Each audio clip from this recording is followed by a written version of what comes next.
Olá pessoal, sejam bem-vindos de volta ao Metabolizando. E na aula de hoje nós vamos falar sobre a gordura que te faz perder gordura. Como assim? No outro vídeo nós falamos sobre os diferentes tipos de tecido adiposo. Tecido adiposo branco e o tecido adiposo marrom. Hoje nós vamos explicar exatamente como que o tecido adiposo marrom gasta energia e também como ele é regulado. Muitas e muitas pesquisas estão sendo feitas tentando ajustar o tecido adiposo marrom ou tentando ativar o tecido adiposo marrom em humanos para combater a obesidade. Então fique por aqui e no final do vídeo você vai entender tudo sobre o tecido adiposo marrom. Welcome aboard this crazy ride. Então, pessoal, inicialmente nós vamos começar falando de como funciona a UCP1, que eu mencionei brevemente no outro vídeo. Então aqui nós temos apenas um recorte de uma parte da membrana mitocondrial interna, ok? Então aqui nós temos a membrana mitocondrial interna.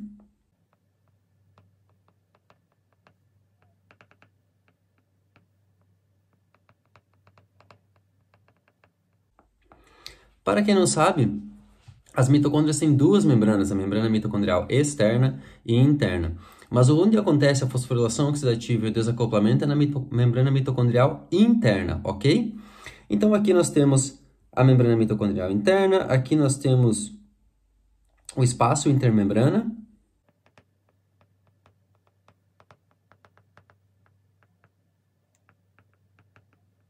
E aqui nós temos a matriz mitocondrial.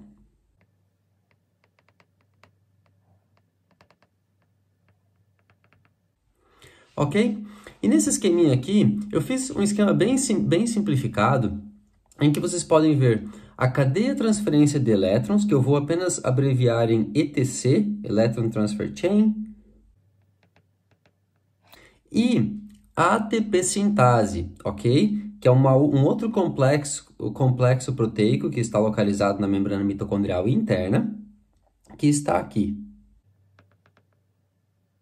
ATP sintase. Ok? Em uma mitocôndria normal, o que acontece?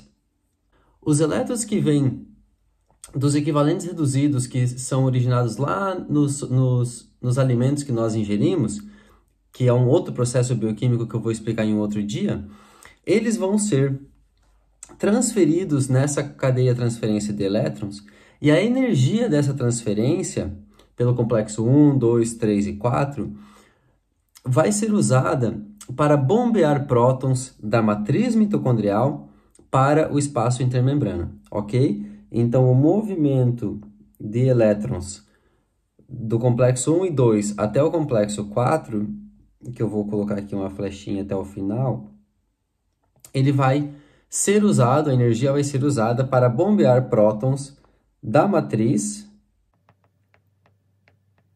para o espaço intermembrana. Ok? E isso vai criar um gradiente eletroquímico, uma diferença química e também de pH, que vai ser usada pela ATP sintase, que é esse outro complexo enzimático aqui do lado, para produzir ATP. Então, essa energia potencial acumulada aqui vai ser utilizada, então, quando os prótons voltarem do espaço intermembrana para a matriz mitocondrial, essa energia vai ser usada para produzir ATP, vindo de ADP mais fosfato inorgânico, ok? Então, isso é chamado de fosforilação oxidativa. Por quê? Porque ocorre uma fosforilação do ADP com o fosfato inorgânico produzindo ATP, oxidativa por quê? Porque esses elétrons que viajam na cadeia de transferência de elétrons, eles vão ser reduzidos à água. Então, nós vamos utilizar oxigênio e produzir água, ok? Então, por isso se chama fosforilação, porque existe uma fosforilação do ADP em ATP, oxidativa porque usa oxigênio, ok? Agora, quando a gente fala de UCP, ou proteína desacopladora, o que acontece? Então, nós temos de novo aqui nesse mesmo esquema que eu fiz anteriormente, a cadeia de transferência de elétrons. Aqui nós temos a ATP sintase, e aqui do ladinho eu coloquei a UCP1, que foi aquela proteína desacopladora que eu mencionei no vídeo sobre tecidos adiposos, ok? Então, quando a atividade da cadeia de transferência de elétrons, aqui, bombeando prótons para o espaço intermembrana, é acoplada, ou seja, é concatenada junto com a ATP sintase para produzir ATP, aqui, ATP,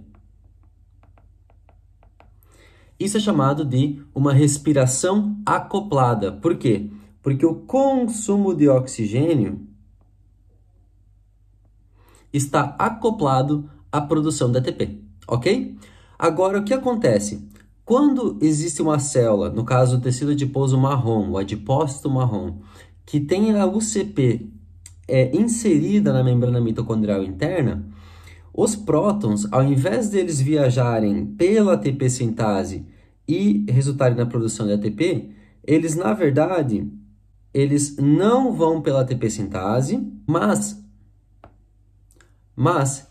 eles vão entrar na matriz mitocondrial pela proteína desacopladora número 1, ok? Isso vai resultar em um aumento na produção de calor. Então, a proteína desacopladora ela é ativada em períodos de frio, vou falar daqui a pouco sobre isso, mas também vai resultar em um aumento do consumo de oxigênio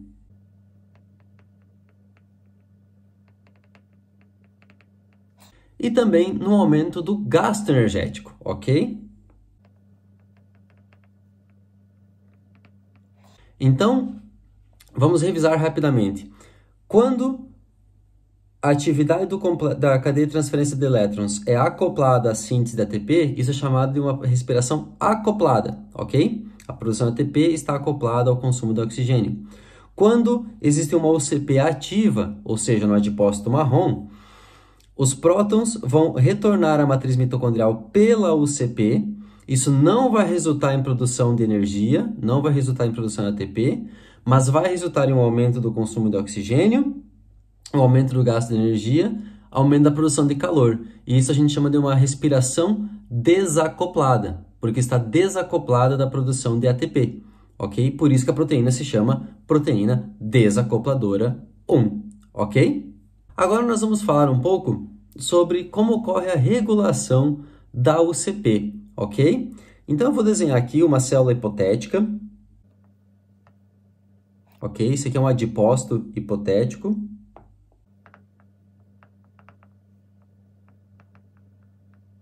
Nesse adipócito nós temos então as gotículas de lipídio, várias gotículas de lipídio e também várias mitocôndrias. Ok? Então, o adipócito marrom, como eu expliquei no outro vídeo, ele tem muitas mitocôndrias e inúmeras gotículas de lipídio, mas muito pequenas. O que acontece? Numa condição de frio, vão ser liberadas catecolaminas que vão ativar receptores acoplados à proteína G, que são receptores de membrana, ok? Então, receptores de proteína G, por exemplo, agonistas beta-adrenérgicos vão se ligar a receptores de proteína G.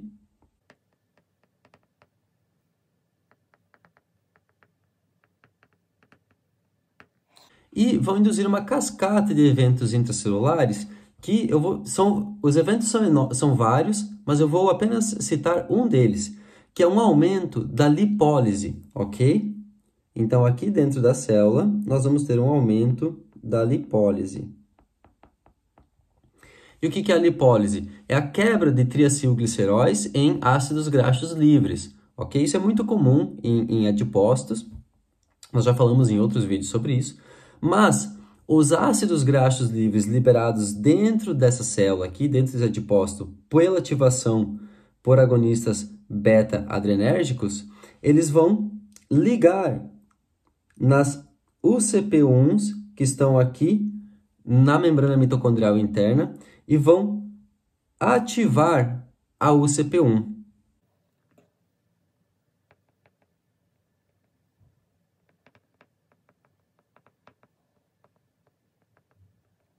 Ok? Então, os ácidos graxos livres, que eu escrevi aqui em AGL, eles vão se ligar na UCP1 e vão ativar a UCP1, ok? Então, os adipócitos marrons, eles já têm o CP1 na membrana mitocondrial interna, coisa que não acontece em outros tipos celulares, e quando ocorre a lipólise, pela ativação dos receptores acoplados à proteína G, quando os agonistas beta-adrenérgicos ligam a eles, vai ocorrer um aumento na lipólise e essa disponibilidade de ácidos graxos livres vai se ligar ao CP1 ativando, ou seja, aumenta a corrente de fluxo de prótons pela UCP1 e ocorre então um desacoplamento da respiração, um aumento do consumo de oxigênio e um aumento do gasto energético, como eu comentei anteriormente.